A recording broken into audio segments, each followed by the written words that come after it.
Welcome to this presentation on the torts of trespass to the person, the tort contained in the decision in Wilkinson and Downton, and also a more recent innovation as far as tort law is concerned, the tort of harassment. This session is generally entitled Tort and Personal Inviolability Part 1, and with the Part 2 session, which looks at defamation, and which we'll be dealing with in the next part of the teaching cycle. We're looking at the idea of how tort law tries to provide protection for people's personal integrity. As Lord Justice Robert Goff said in the case Collins and Wilcock, a decision that we will be looking at on more than one occasion in this presentation, everybody is protected not only against physical injury but against any form of physical molestation. So Lord Justice Robert Goff is making the point that it's not just injuries caused by negligence, for example, that is protected by law, but actually people who might be harmed because of molestation by others. And of course molestation doesn't necessarily mean physical harm in the sense of harm brought about by contact with somebody, and we'll explore that shortly. So the three areas that we're going to consider in these sessions are: first, trespass to the person, the intentional and direct infliction of harm on another person, and that is, it covers assault and battery and false imprisonment. You'll see that I've stressed intentional and direct infliction of harm on another person. The obvious point of distinction to make here is that harm caused by negligence, for example, would not necessarily involve any intentional activity. The point about negligence is that it's harm caused by somebody's carelessness. They might not have meant to do any harm, it's just that their behaviour fell below the standard that's expected of a reasonable person. Whereas trespass to the person is about intentional and direct infliction of harm. The second area we're going to look at is the wrong contained in the decision Wilkinson and Downton. Wilkinson and Downton is a 19th century decision and deals with intentional and indirect infliction of harm on another person. Excuse me. And we'll see, although the case is quite old now, we'll try and understand where it fits with current case law on other areas such as psychiatric harm and cases dealing with harassment. And finally, we're going to have a look at harassment under the Protection from Harassment Act 1997. So to start with, trespass to the person, I'm going to make a general point, and even before I make that general point, one additional point is that if you haven't studied law before coming to the university here, you nonetheless probably have heard of the idea of trespass and would have associated it, most people would associate it with the idea of trespass to land, so an intrusion onto somebody else's land. But trespass to the person is also a well-established tort. It's an ancient tort, and if you like, it's the equivalent, the personal equivalent of trespass to the land. It's that kind of intrusion, and we're going to just see how the details later on. We'll see how the details of the tort actually works. But for the general point that I did want to make is that we're considering tortious principles here, not criminal principles. So when we talk about battery and when we talk about assault in these lectures, we're not talking about crime. We're talking about the availability of remedies to people who have felt, who are the victims of personal molestation, but they're not pursuing a criminal remedy as such. They're seeking compensation for the harm that they've suffered. So, as I said, we're considering tortious principles, not criminal principles. So we're considering when can a claim for damages in tort be made, but we're not considering when can a prosecution be brought under the criminal law. So we're looking at the civil law here, not the criminal law. So, turning to trespass to the person, I'm going to start by saying something about about battery. Normally, people talk in terms of assault and battery, and the battery is kind of mentioned after the assault. Well, for reasons that you'll understand in a minute, I've chosen to put battery first. So let's just have a look at battery. What is it? Well, it's a direct and intentional contact with another's body. The point being, first point to make is that it doesn't have to involve a great deal of force or any force. It's just contact with another person's body. So somebody who is punched has been the subject of a battery, subjected to a battery, but similarly somebody whose hand is held gently, perhaps in circumstances where they don't want that to happen, could also claim that they've been battered. So the slightest touching can be a battery. The older formulation used to be, and still stands in law, the slightest touching in anger is a battery, but the slightest touching can be a battery, and that's very clearly illustrated by what is quite an important case in its own way, the decision of the Court of Appeal of Collins and Wilcock. And what happened here was that a police officer put her hand on the arm of a woman she wanted to stop and administer a caution to. Now, the circumstances of this happening were that the woman had been suspected of prostitution, and the police officer is, under statutory authority, allowed to issue a caution to people in those circumstances. So she wanted to issue a caution, but there was no power of arrest to issue the caution. So it's worth bearing in mind that the police, every crime is not necessarily an arrestable an offence. There are some crimes for which the police have no power of arrest, and in this circumstance the police did not have the power to arrest before administering the caution. So the woman was held gently, detained gently by the arm, and more, I suspect, to kind of maintain her attention rather than necessarily to restrain her. Her response to being touched in this way was that she turned and she scratched the police officer who'd taken her by the arm, and she was then, because of this, she was then herself charged with the criminal offence of assaulting a police officer. And it was her defence that in fact she had been subject to an unlawful battery, that this touching without any legal authority had been a tortious wrong, and therefore her response was one which was warranted by law. And it was held that in fact the police officer, because she had no power of arrest, had no authority to place her hand even gently as a gentle restraint on the defendant's arm, and in those circumstances that slight touching was actually an unlawful battery, and so it was a tortious wrong. Of course, what we have to do is we have to draw the line between battery and lawful contact. As I said a moment ago, obviously somebody being punched, well, unless it's a boxing match, but somebody being punched in the street, for example, has been subject to a battery. But where do we actually draw the line? How little touching, or in what circumstances is touching not going to constitute an unlawful battery? Well, in the case Wilson and Pringle, which went to the Court of Appeal, Lord Justice Croom Johnson held that there must be some degree of hostility to the contact that's alleged to have been the basis of battery.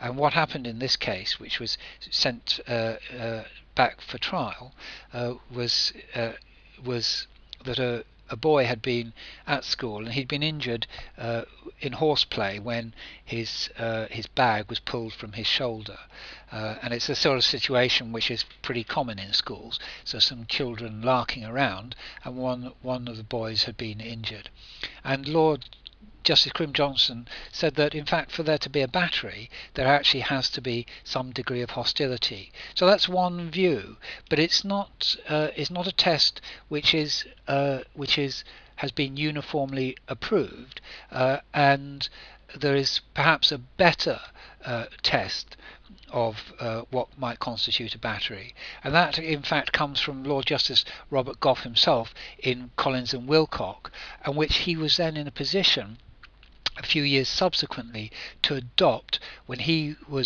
had moved from the Court of Appeal to the House of Lords in F and West Berkshire Health Authority.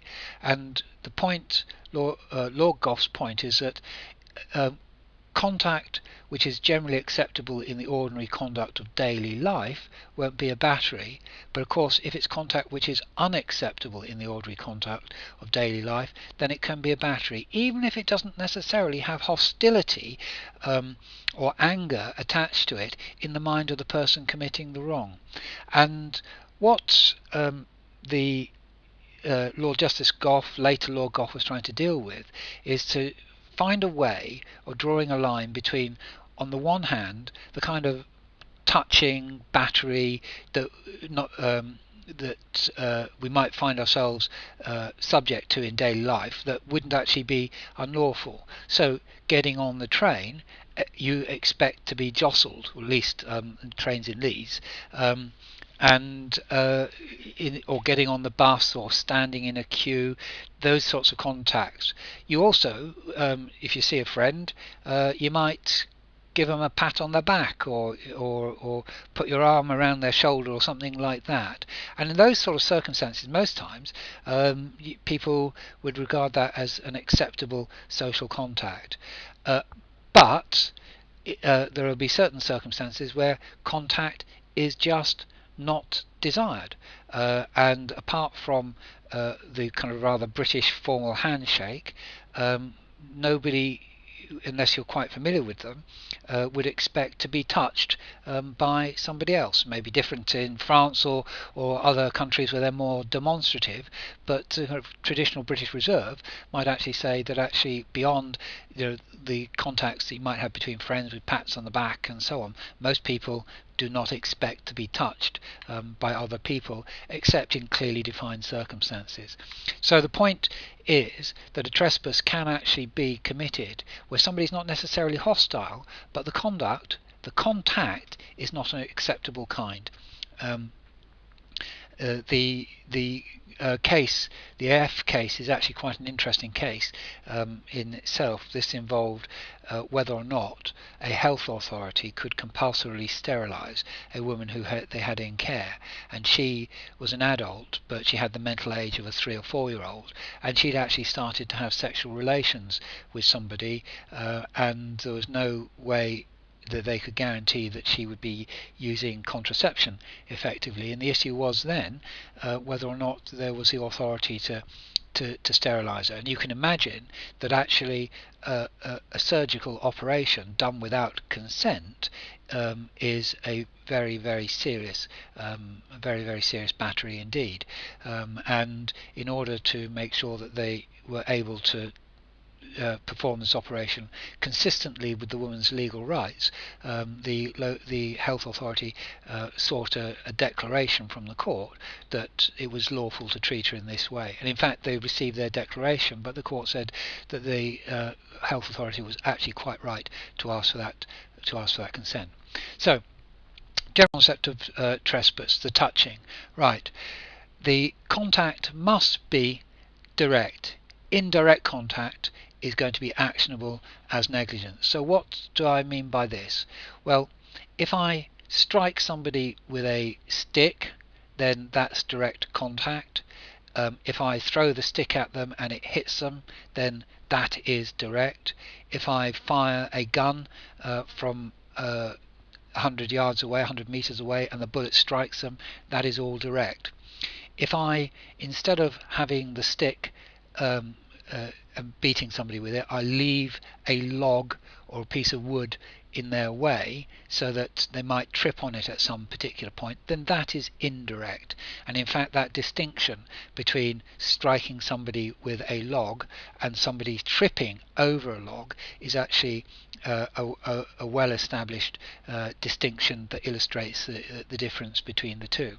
So what you've got here is this idea that the trespass has to be direct. So direct contact is the unbroken chain of events, and in Scott and Shepherd this principle is established and well illustrated, and it's where the facts were that the defendant in this case threw a lighted firework known as a squib into a marketplace, and the firework was thrown from one stall to another until it eventually exploded and harmed the claimant. Well, this was held to be a battery. It was direct. There was an unbroken chain of events. So provided there is the unbroken chain of events, then there is a directness there. But the contact also has to be intentional, and this is a dividing line between negligence on the one hand and battery and trespass to the person on the other hand. So it has to be intentional. In Letang and Cooper, a case which involved a discussion about limitation periods, the claimant in this case had her legs broken when she was driven over by a car, and while she was sunbathing for a reason which I can't ascertain, and maybe if you read the case you will find something I missed. She was actually sunbathing in a car park, or a piece of land used as a car park. So her claim was brought in trespass, or she's seeking to bring her claim in trespass for the simple reason that she wanted to get the benefit of the longer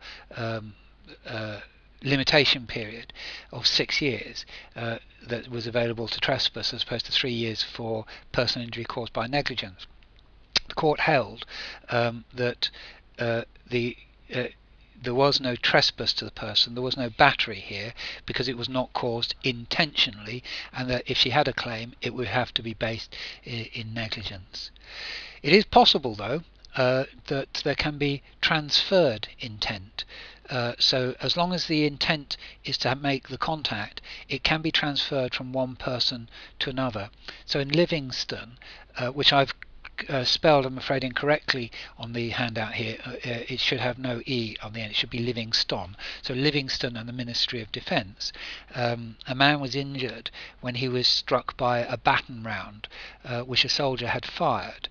Now the soldier had fired it intending to strike another person, or certainly not intending to strike the ultimate victim, and it was held that the claimant could have a remedy because the intention to cause the contact was transferred from one person to another person, and in that concept of transferred intent, transferred malice it's sometimes I think called in criminal law, exists in the criminal law as well as in tort law. A battery is actionable per se, and this means, we've come across this concept before, but this means that the fact that the battery took place is sufficient to be the basis of a legal claim. So there's no particular need to show damage other than the fact of the battery, but obviously a battery which causes severe harm will be the subject of a claim for substantial damages. But it's worth bearing in mind that just the fact that it's taken place, it can be the basis of a claim, which takes us back in a way to the idea, and illustrates this idea that the trespass to the person torts are designed to protect personal integrity. So turning from battery to assault, well, what is an assault? An assault is conduct which causes the claimant to apprehend or expect an imminent battery. So, and you can see now why I put battery first. So the idea of the assault is that that the victim expects that there will be imminently, very shortly, immediately, a battery. They think they're going to get, the victim thinks that he or she is going to be touched very, very soon. So, and this is illustrated in Stevens and Myers, where there was an assault, but actually in the end no battery. So the facts of the case were that there was a council meeting, and the chairman required somebody to leave. So somebody who was sitting in the chamber, and he was required to leave. Well, the person who then turned out to be the defendant, had no particular intention of leaving, and he said that rather than leave, he'd throw the chairman out of his chair. And he advanced then towards the chairman and was at the point where he was about to take hold of the chairman. He was then apprehended and prevented from making contact by one of the staff in the council, and so the battery never took place.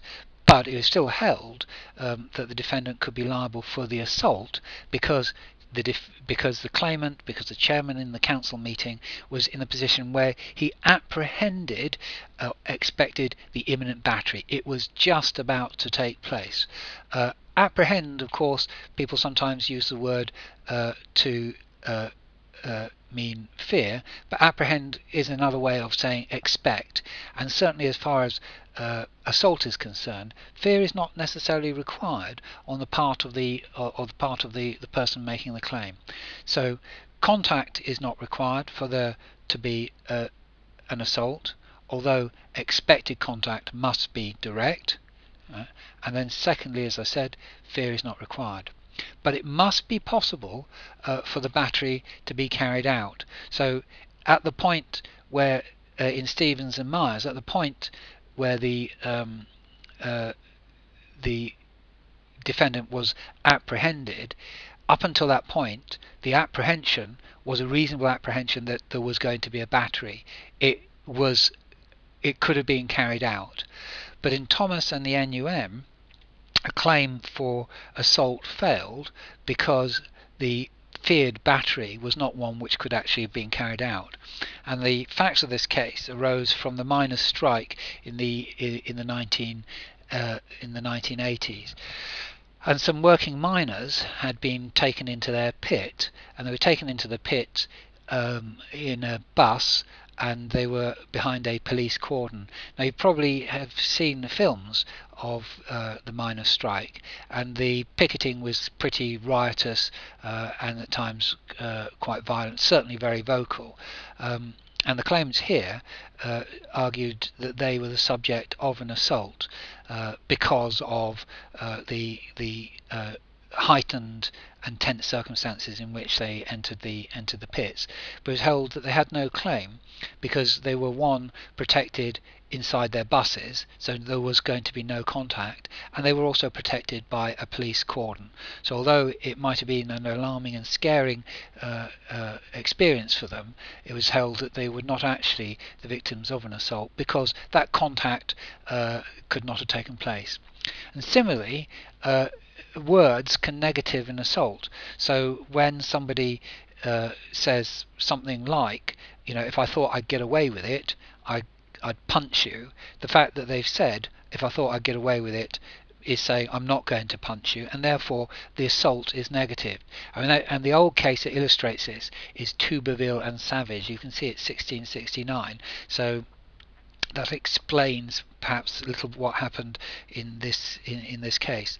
The defendant in this case put his hands on the hilt of his sword and made a gesture which suggested that he might have drawn his sword, but then said words to the effect, if it were not assize time, I would not take such language from you. So what he was saying was, the judges are in town, and if I thought that I was not going to get arrested and tried for it, I'd stab you with my sword because of the way you're talking to me. But he didn't do that. He said, I'm not going to attack you because I think I could get into trouble for it. And the words actually negatived the assault. But more recently, it's been decided that silence in certain circumstances can also be an assault. In the Crown against Ireland criminal prosecution, the House of Lords held that making silent phone calls could actually be an assault. So the kind of one way in which people sometimes choose to harass or terrify others, sometimes particularly men seeking to terrify women, is by making silent phone calls. And in Crown against Ireland, the House of Lords held that if a victim apprehends immediate or imminent personal attack, or violence, as the word was used in the court, if they apprehend that through the silence of a phone call, then that, depending on the facts or the circumstances, could constitute an assault as well. So, and turning to the third form of trespass of person, unlawful imprisonment. Well, what's unlawful imprisonment? Again, seeking to protect personal integrity, it's the unlawful imposition of a restraint on another's freedom of movement. So, Collins and Wilcock is an authority for that. Restraining somebody against their will so they can't move is a false imprisonment. It doesn't have to. False imprisonment does not have to involve closing doors on people, throwing away keys, or anything like that. It's that restraint on somebody's freedom of movement. So it can be external, outside, as long as there's that complete restraint. But the restraint must be complete for there to be a false imprisonment, even if it is temporary. So in Bird and Jones, kind of curious case really, 1845, the facts of this case took place on Hammersmith Bridge in London, and one side of the bridge had been closed and been cordoned off so that people who wanted to watch a boat race on the Thames, don't know whether it was a university boat race, but people who wanted to watch a boat race were able to spectate the boat race from this cordoned off area. Well, the claimant in this case decided that he wanted to walk through the cordoned off area. That's how he was going to cross the bridge. So he entered the cordoned area and was eventually approached by two police officers who told him that he'd have to go back. He couldn't walk through the area, but if he wanted to cross the river, he could cross over the bridge and cross the river from the other side of the bridge. So he brought an action claiming that he'd been falsely imprisoned, and it was held that he wasn't the victim of a false imprisonment because his restraint on his movement wasn't total. He had the opportunity of going back the way he came, and he could also cross the bridge from the other side. So there's no false imprisonment. Interestingly, for there to be a false imprisonment, it's not necessary that the victim at the time was aware of the restraint. And in the Meering case here that I set out here, it was pointed out that somebody could be the victim of a false imprisonment even if they were insane or drunk. So it's not necessary to know that somebody, not necessary for the claimant to know at the time that they're being falsely imprisoned. And the facts of Meering illustrate that idea quite well. The claimant in this case had been, the case report refers to them as works police officers. So I imagine they were like works security guards. And he'd been taken by the security guards to a waiting room, and because he'd been suspected of theft. Now, when he went to the waiting room, he asked why he was there, and they told him that he was to wait for the police to come and meet him and question him and so forth. Now, he did nothing once he'd received this information. He did nothing. What he didn't know was that the security guards had been told that if he tried to leave the waiting room, they were to restrain him. He subsequently discovered that, and it was held that he was entitled to bring a claim for false imprisonment. He didn't know that he was under the restraint. He didn't know that his freedom to walk away was actually going to be impeded if he tried to do so. But it was held nonetheless that his claim could succeed, even though he was ignorant of the restraint. Continuing with false imprisonment, it's not false imprisonment to place reasonable conditions on a person's movement. Some quite kind of slightly odd case, this Robinson and Balmain ferry. It's a case that took place in Canada, so it's a Privy Council decision as far as British courts are concerned, and the claimant. So the defendants operated a ferry service from one side of a river to another, and the charges were only levied on one side of the river. So people who got on the boat on the opposite side had to pay to get off the boat, and people who got on the boat the charging side paid at that particular point, so they didn't have to pay to get off. So it's a bit like crossing the Humber Bridge. There's only one pay booth. So coming up from Lincolnshire into Yorkshire, you pay once you've crossed the bridge. Going from Yorkshire down into Lincolnshire, you pay before you cross the bridge, and it was the same thing. Claimant in this case had paid to enter the boat, to get on the boat. He decided he didn't want to make the crossing, and he tried to leave, and he was required to pay to leave the ferry. And it was held that he had not been falsely imprisoned. That was a reasonable condition. You had to pay to go through the barrier at the paying side, the charging side, and there was no false imprisonment. Similarly, there's no false imprisonment if there's implied consent to the restrictions. In Hurd and Weardale Steel and Coal and Coke Company Limited, the claimant was a miner, and he had been taken down to the coal face to work. He'd been involved in a disagreement with one of his supervisors, and he decided that he didn't want to work anymore at the coal face. And at about midday, he asked to be taken up to the surface. In fact, the shift was not due to be taken back up to the surface until 5 o'clock in the afternoon. So he had to wait until then, and it was held that he had not been falsely imprisoned. He'd given his consent to being kept down the mine until the lift was ready to bring all the workers back up, all the miners back up at 5 o'clock. It's worth bearing in mind that false imprisonment is a strict liability tort. So there's no defence that a person in their actions acted reasonably, and that they acted reasonably in a way which is objectively so.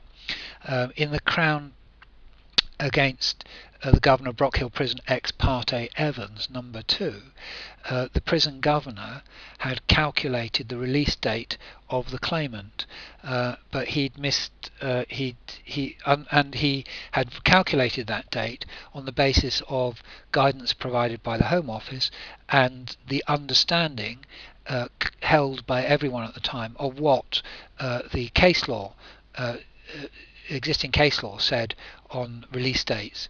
He miscalculated the release date, with the result that the claimant was released some 50 days later than she should have been, and so she made her claim based on the false imprisonment. She should have been released much earlier.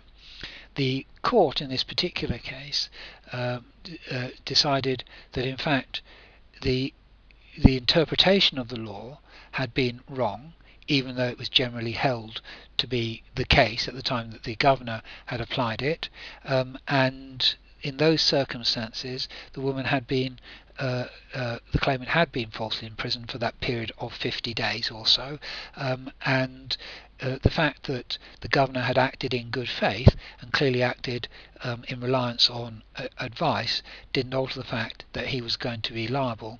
It was a strict liability tort. The fact that he'd taken care did not relieve him of responsibility. But as with assault and battery, false imprisonment requires directness. So there must be a direct causal link between the defendant's act and the imprisonment. So in the Prison Officers Association Iqbal 2009, so recent case, recent decision of the House of the Court of Appeal, the claimant in this case was serving a term of imprisonment, and the Prison Officers Association had gone on strike. They were actually on strike for 1 day. Now, whilst they were on strike, the prisoner was kept in his cell all day. So he's, I think, with one exception, where he was allowed to, attend to a matter of hygiene, but he had been locked up all day. Normally, he would expect to be released from his cell in the morning. He brought an action against the Prison Officers Association. The claim failed against the association. He was arguing that their being on strike had led to his false imprisonment, and it's held that it wasn't that direct causal link. It wasn't the prison officers who kept the doors, kept him locked in his cell all day. It was somebody else, not the striking prison officers, and therefore there was not the direct causal link. You could say that it might have been a consequence of the strike, but it wasn't actually the strike that kept the doors bolted. I want to run through now, fairly briefly, some of the defences to trespass to the person. So first off, so if somebody is accused of having committed a battery, for example, do they have defence? What defences might they have in law? Well, first off,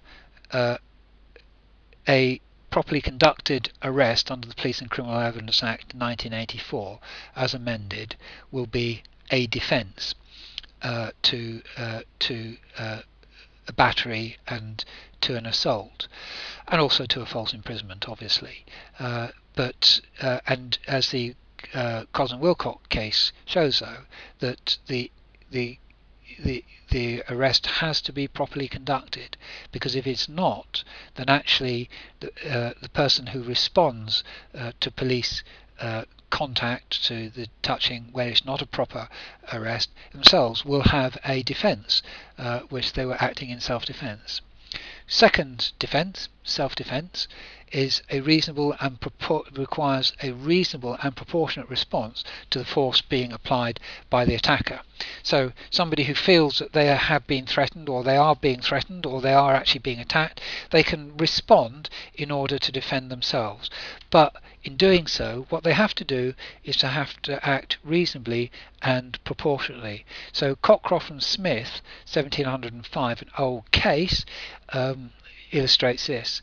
And the facts of the case, the way it's described is, they say that the defendant in a brawl ran his finger towards the eye of the claimant. So I imagine what that means is he kind of poked or jabbed his finger at the eye of the claimant.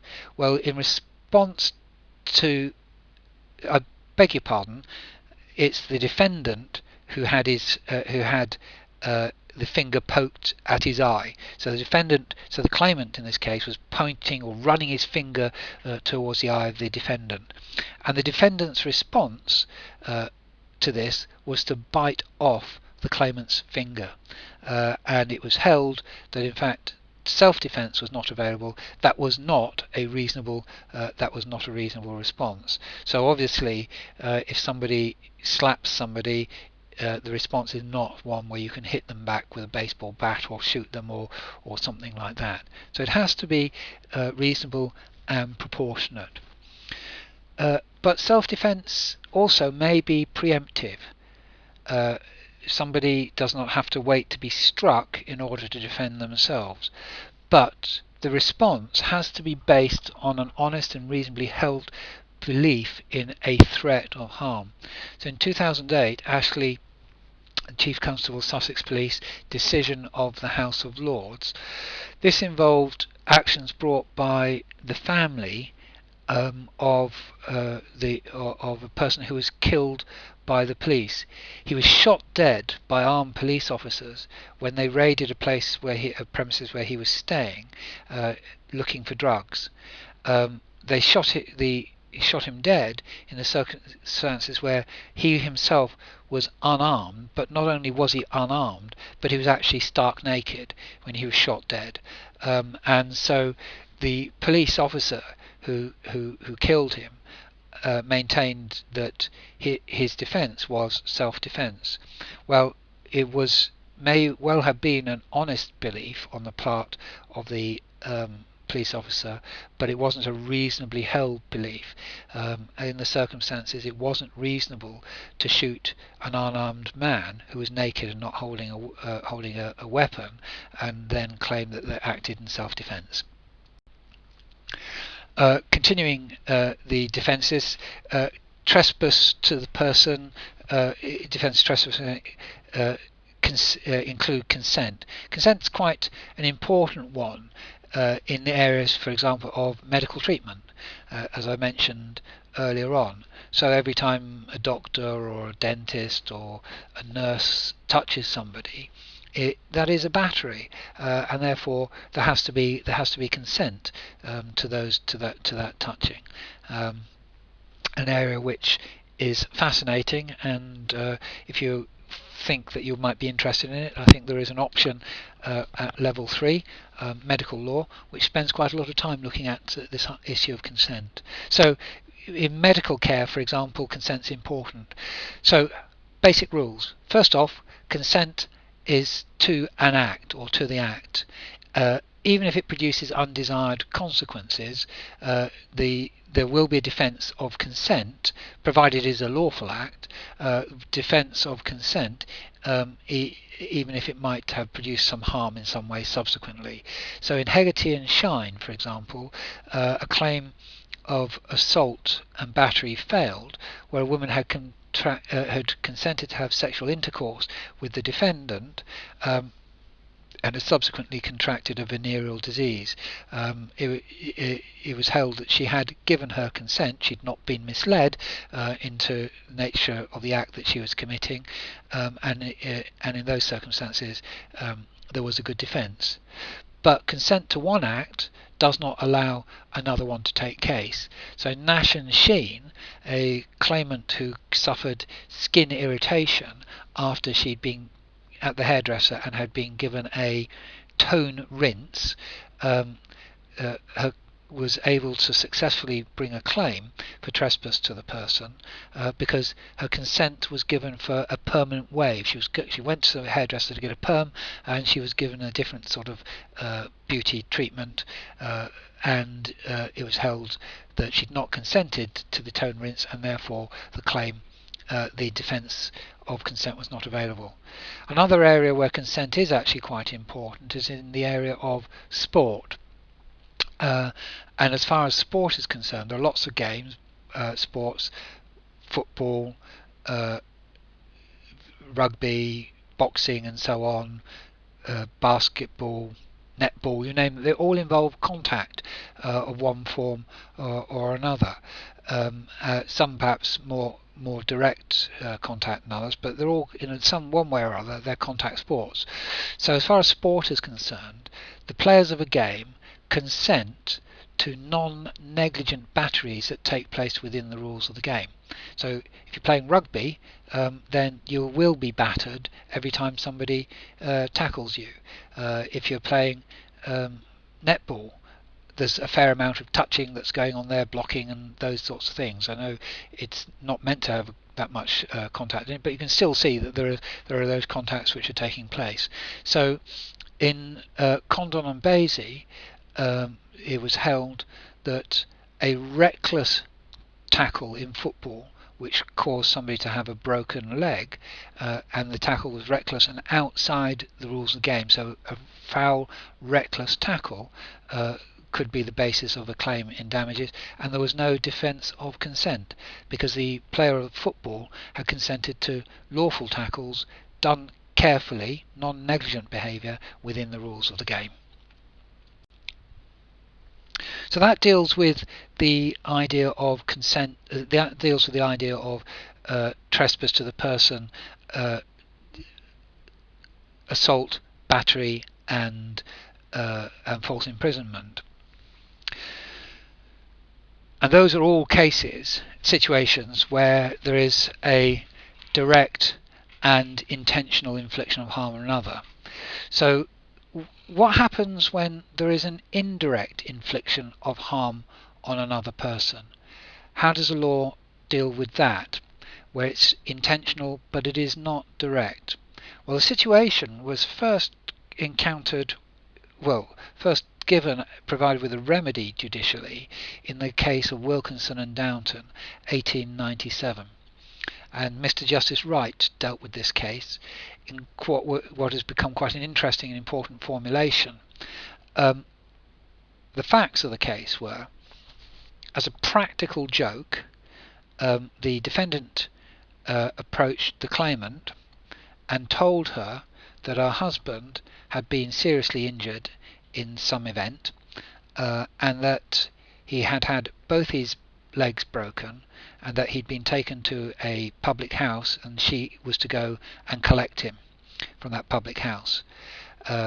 And the effect of hearing this news caused the woman to become very distressed and then suffer consequences which we would now recognise as quite serious depression, possibly post-traumatic stress disorder, although there was no particular specific diagnosis of certainly either of those illnesses in the way that we understand them today. But she became ill, and it took her a long time to recover from the psychiatric consequences of the shock that she'd actually received. And she brought a claim against the defendant. Now, the difficulty that she had was that as far as negligence was concerned, negligence and psychiatric injury, the case law at this particular time was quite clear. There was no remedy for negligently caused psychiatric injury. So the famous Coultas railway case, claims failed where people had been involved in train accidents and had suffered psychiatric harm as a result of it. So as far as negligence was concerned, there was no remedy.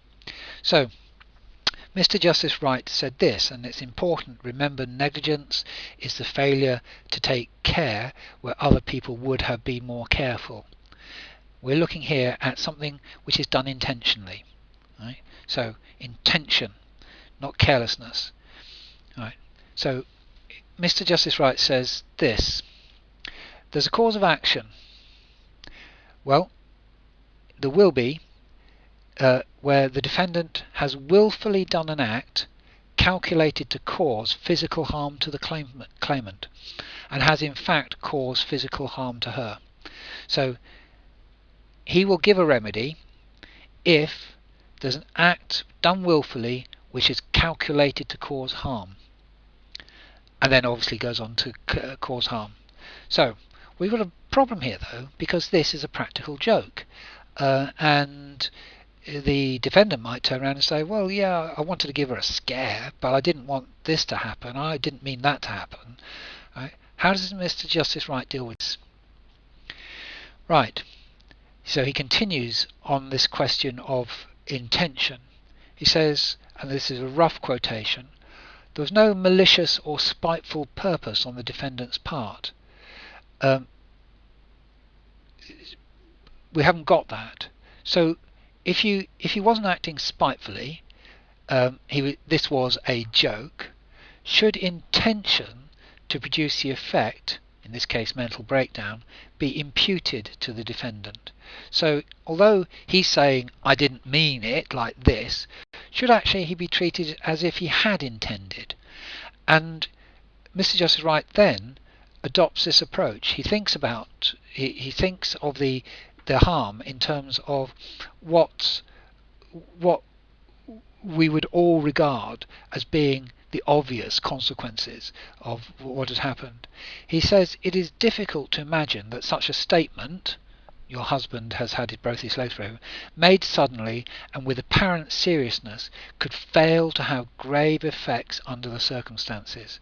So what he's saying is, even if you might be saying, I didn't really mean this to happen, that wasn't my direct intention, I just thought it was going to be a joke, you knew that it could have these grave consequences, and we are going to impute that intention to you.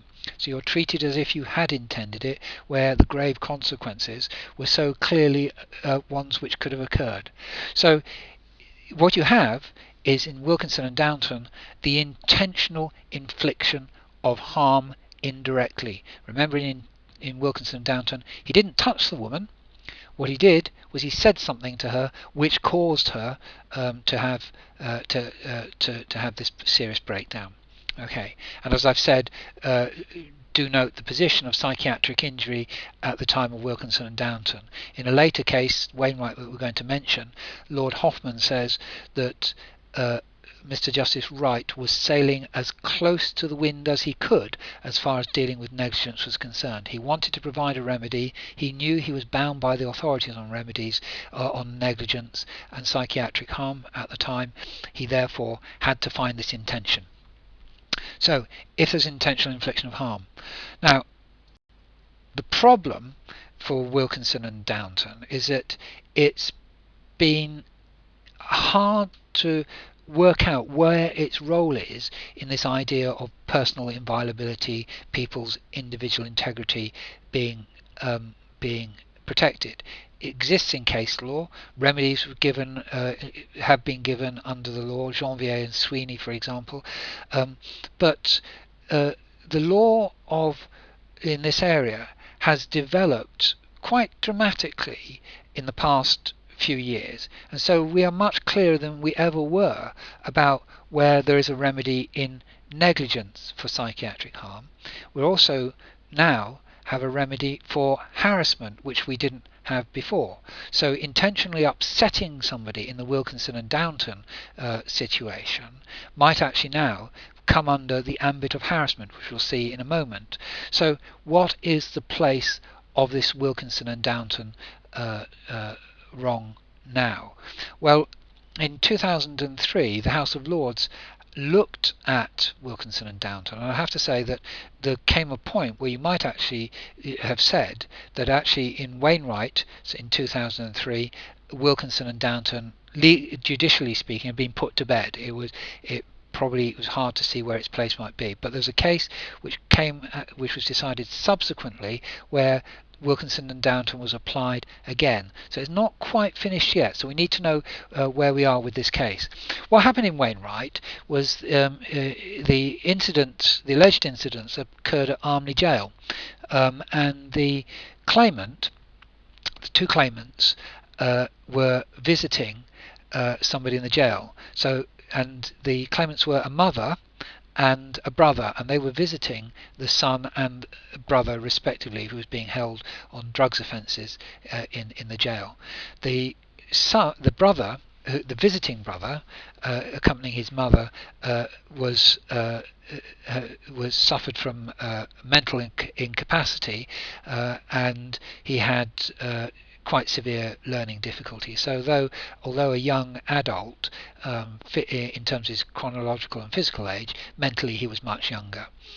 Now, what brought about the complaint in this case was the way that the claimants were searched on going into the jail. So they were both subjected to strip searching, which they allege was in breach of the prison rules on this kind of treatment. Although the prison officers at trial said that they had no recollection of the incidents whatsoever. Presumably their line was, we searched a lot of people, we can't remember what was different about the way we dealt with these people. But there were a number of complaints, but two which were significant. One was that and the searching, as I said, was strip searching. One was that it didn't take place in a room which was actually properly screened off. So it was possible to see the search taking place from outside the room. So in that sense, there was a serious intrusion into the privacy of the claimants. But also that there was inappropriate touching, particularly of the youth claimant, and touching of his private parts, and that the whole of this incident, the way that they were searched, the way they were not given the required privacy, the touching and so on, caused considerable distress. Now in the case of the male claimant, he actually suffered post-traumatic stress disorder as a result of this, and was able to bring a claim based on his psychiatric injury. The mother, on the other hand, did not suffer a psychiatric injury. She was greatly distressed by the incident, but suffered no psychiatric harm.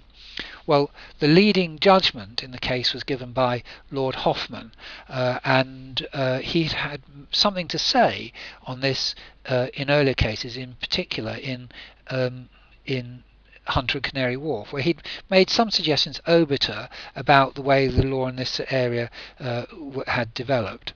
So he gave the judgment of the court. There was one smaller judgment about the treatment of dealing with the treatment of the claimants, but the major judgment in the case came from Lord Hoffman. And what he says of Wilkinson and Downton is this. He says, first, where there is psychiatric harm caused negligently, then bring your remedy in negligence, which is just now making clear the position that we have from Page and Smith and that we have from Alcock and so on. Then he goes on to say, and you have to read his judgment very carefully because it is a little ambiguous in places. He says, it is probable that the remedy under Wilkinson and Downton is only available for psychiatric harm. Distress is not enough. So that's the first blow to the mother claimant here, which is that if she can't show psychiatric harm, then she doesn't have a claim. Her distress is not going to be the basis of a claim. And that also is in accord with an earlier case in the Court of Appeal, Lady Justice Hale in particular giving very strong voice to this view in Wong and Parkside National Health Trust. Right, so that's second requirement. You expect there to be psychiatric harm. But then, and this is perhaps where Lord Hoffman is a little more ambiguous than might be helpful, he says, if it were the case that distress could be recovered for, so it was recoverable, we're not looking for psychiatric harm. If it were the case that we weren't requiring psychiatric harm but only distressed, then there must be intention to cause that distress, and there should be more than a single incident. And on appeal, the claim failed because the claimants couldn't show the requisite intention to cause that distress. And I'll come to the Protection from Harassment Act in a second, but apart from saying that one of the reasons why Lord Hoffman thought that there had to be more than a single incident was that the Protection from Harassment Act now covers areas which might overlap with Wilkinson and Downton, but the Protection from Harassment Act requires more than one incident to have occurred. So it's suggesting that if Parliament has addressed its mind to some extent to this issue, then it's not for the judges to gainsay that in this area of Wilkinson and Downton and say one incident is enough. So that really seemed to be the position. I said had they put it to bed. I think they got it in bed and they got its hot water bottle ready, and Wilkinson and Downton looked as if it was fading away. Well, then a couple of later, in the case C and D, anonymised because of the parties, so 2006 in the High Court, it has a little revival. Now this case, which has got some quite upsetting facts in it, involved a claim from a former pupil at a boarding school, and he made his claim against one of the masters at the boarding school, and his claim was based on allegations of abuse that he'd suffered, abuse of a sexual nature, and the claimant's injury he claimed for was the psychiatric harm that he suffered. In particular, he developed a personality disorder, he became antisocial. When he left school, he wasn't able to settle, he didn't go to university straight away, he drifted, and it wasn't until he got into his mid-20s that he eventually settled and got on with his life. And so the amount of damages he was claiming was actually compensation for the lost earnings that he could have had if he'd been gainfully employed, and which he said would have happened if he'd not actually suffered the psychiatric harm caused by this abuse. And the facts very simply and quite generally are that the allegation was, one, that there had been filming of the boys in the school in the showers, that had been one of the triggers for his harm. Secondly, there were two incidents that took place in the school infirmary when the claimant was still quite young. He was an early teenager. He'd been taken to the school. He was struggling emotionally anyway, and he was a vulnerable child from that point of view. And there were incidents against the allegations against the defendant that, one, there was inappropriate touching of the boy, and secondly there was also then staring at his private parts in a way again which was inappropriate, and the so the action then was proceeding on the basis that these incidents, these abusive incidents, had been had caused the psychiatric harm. Now, the case is, for reasons which the report does not give, the case did not proceed on the basis of negligence. So the claimants did not argue negligence. They specifically, for reasons which I cannot find, excluded a claim based on negligence. So the claim had to be based on the intentional infliction of harm. And Mr. Justice Field then had to try and identify what intention for the purposes of Wilkinson and Downton actually are. And he gives a very interesting, very concise summary of this. He says there are really three forms of intention. There are three ways in which intention can be measured for the purposes of Wilkinson and Downton. He said the first is a defendant can be said to have intended something where the acts of the defendant are calculated to cause psychiatric harm and are done with the knowledge that they are likely to cause such harm.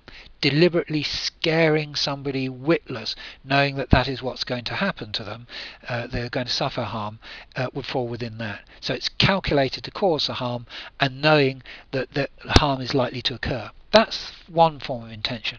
The second form is psychiatric injury is sufficiently likely to result from the conduct complained of that the defendant cannot be heard to say that he did not mean it. So this is actually derived from Lady Justice Hale's approach to intention. Something was going to happen, harm was going to come about, and it's sufficiently likely that even though it wasn't the primary objective in the defendant's mind, the defendant can't turn around and say I didn't mean it. And then the third form of intention was the defendant was reckless as to whether he caused psychiatric harm. So reckless whether or not he caused psychiatric harm in a situation where it is foreseeable that harm can come about, it is likely that harm will come about, and the defendant doesn't care whether that harm results or not. So recklessness in that sense.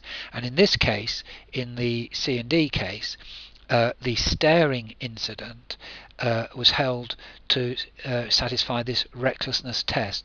The court said at the point when the boy was taken to the infirmary, the defendant knew that the child was vulnerable and that this kind of conduct was reckless. So the defendant was prepared to take the risk, to risk the likelihood of harm coming about. He didn't care whether it occurred or not. Hence, this recklessness amounted to intending to bring around psychiatric harm. So Wilkinson and Downton survives. It's going to perhaps be a case which is heard, a case which is argued in a minority of situations. Clearly, if there's negligence to be argued, then Wilkinson and Downton becomes redundant. But it still has some kind of home in the situation where there's an intentional infliction of harm and negligence cannot be pursued. So in a narrow area, it still survives. I just want to make another point before I turn to harassment, and that's that the case of Wainwright, on which much of what Mr. Justice Field said based his judgment, also stands for a proposition of law which is relevant from legal skills 1 point of view, is that Wainwright says that there is no tort in English law called dealing with the intrusion of privacy. So the cases that we've seen, like Douglas and Hello and the Campbell case, are all about the publication or disclosing of confidential or private information. In Wainwright, this strip searching, the kind of fact that it wasn't done completely in private, the touching of the boy, and so on. They were all intrusions into privacy. There was no remedy for intrusion, and that's quite an important point to make. So finally, I want to just turn fairly quickly to say something about the tort of harassment. So this comes into English law under the Protection from Harassment Act 1997. I've reproduced sections or paraphrase them. It's just useful to make sure we've all got them in front of us. So harassment. Well, harassment was as Lady Justice Hale says in Wong, there was no tort of intentional harassment prior to the 1997 Act, and the Act comes about as a kind of anti-stalking legislation, anti-bullying legislation, and it creates both a criminal offence and a civil wrong as well. So it was very difficult to deal with certain kinds of conduct through injunctions, prior to the 1997 Act. So people might be subjected to orders to keep away from former partners after marital breakdown and so on, but actually using the injunction just based on the way that those remedies were available was proving problematic. And we saw that in nuisance, for example, there was an attempt at one point to expand the tort of nuisance, a land-based tort, into the area of harassment as well. So there is kind of range of reasons why this legislation came about. And when we look at the mechanics of the Act, we look at the legislation, you can see why it's kind of narrowed the need for Wilkinson and Downton. Okay, so Section 1, Prohibition of Harassment. A person must not pursue a course of conduct, A, which amounts to harassment of another, and which B, he knows or ought to know amounts to harassment of the other. So, it's harassment and which he knows or ought to know. How's that ought to know test decided? Well, subsection 2, for the purposes of this section, the person whose course of conduct is in question ought to know that it amounts to harassment of another if a reasonable person in possession of the same information would think the course of conduct amounted to or involved harassment of the other. Right. So the test is not what was going on in the defendant's mind, but what a reasonable person would have understood the conduct to mean. So harassment is objectively assessed. Section 3 provides a civil remedy. So in addition to there being a criminal law wrong, civil remedy is an actual or apprehended breach of this Act may be the subject of a claim in civil proceedings by the person who is or may be the victim of the course of conduct in question. So clearly the phrase is envisaging the possibility of damages, but also the possibility of an injunction. So may be the victim of the course of conduct in question. So in anticipation of harassment, there may be an injunction available as well. On such a claim, damages may be awarded for, amongst other things, any anxiety caused by the harassment and any financial loss resulting from the harassment. The point here is the award or remedy is for anxiety. It is not for recognised psychiatric harm. So so you can see how in Wainwright the House of Lords were going to find it difficult to find a place for Wilkinson and for Wilkinson and Downton if the 1997 Act had started to provide a remedy for anxiety, not requiring psychiatric harm in the way that negligence does. Right, how the section is interpreted. Well, reference to harassing a person includes alarming the person or causing the person distress. So remedies for anxiety, harassment itself, alarm, distress, not necessarily psychiatric harm. And then what is the course of conduct? In the case of conduct in relation to a single person, conduct on at least 2 occasions in relation to that person. So if it's harassment of one person, there have to be 2 incidents. Again, explains Lord Hoffman's approach in Wainwright. And then B, in the case of conduct in relation to two or more persons, conduct on at least one occasion in relation to each of those persons. So again, two incidents involving two separate people. Okay, so that's the interpretation of the sections. So harassment is now a remedy where there's a course of conduct which involves behaviour which, objectively speaking, would be recognised as harassment. The remedies, damages for anxiety. The law takes account of distress and alarm, short of psychiatric harm. So two cases.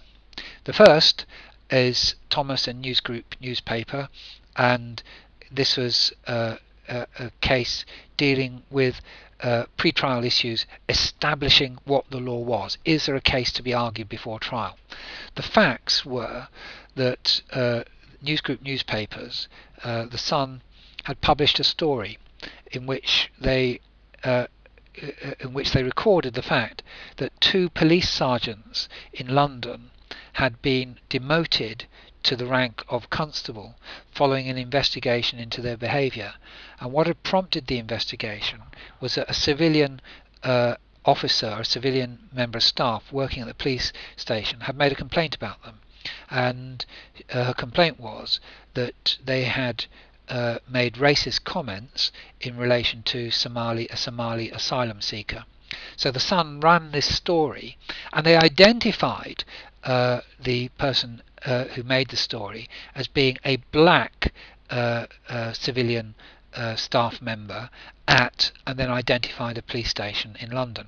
So that was one incident where they identified her, and the point of the story being that this was to bring to light, as the Sun thought it was necessary, the fact that two sergeants had been demoted again because of this allegation. What then happened was that this story then produced letters to the newspaper, the tenor of which were that this would not have happened if they'd been the person, the Somalian, had been white, and these letters were clearly quite disparaging of the woman who'd made the complaint.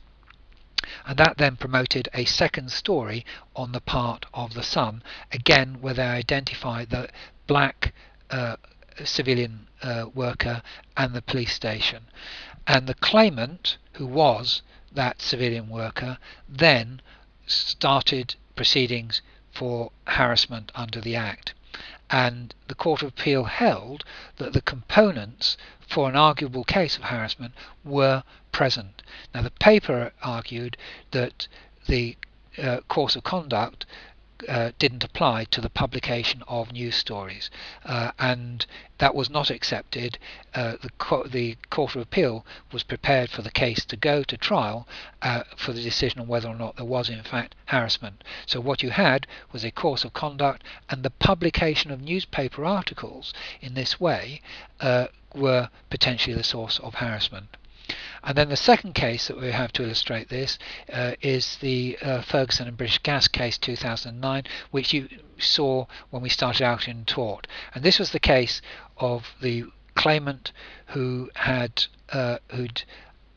swapped a supply from British Gas, a gas supply, and then for 6 months she was subjected to demands for payment, although she'd been assured she owed no money to British Gas, demands for payment, threats of legal action, and threats of ruining her creditworthiness, so losing her good name as far as credit was concerned. You'll remember that even when British Gas got a solicitor's letter, they didn't respond to that, so she claimed was able to bring the matter more sharply to their attention by bringing a claim for harassment. British Gas's argument that this wasn't harassment was twofold. One is that it was a machine, a computer, that had produced the letters, and it wasn't human conduct, but which didn't really get much of an airing or support in the court. But more importantly, they said that because harassment can also be a crime, the conduct complained of has to be sufficiently grave that if it was tried as a criminal offence, you could secure a conviction, always assuming that the different burden of proof had been satisfied.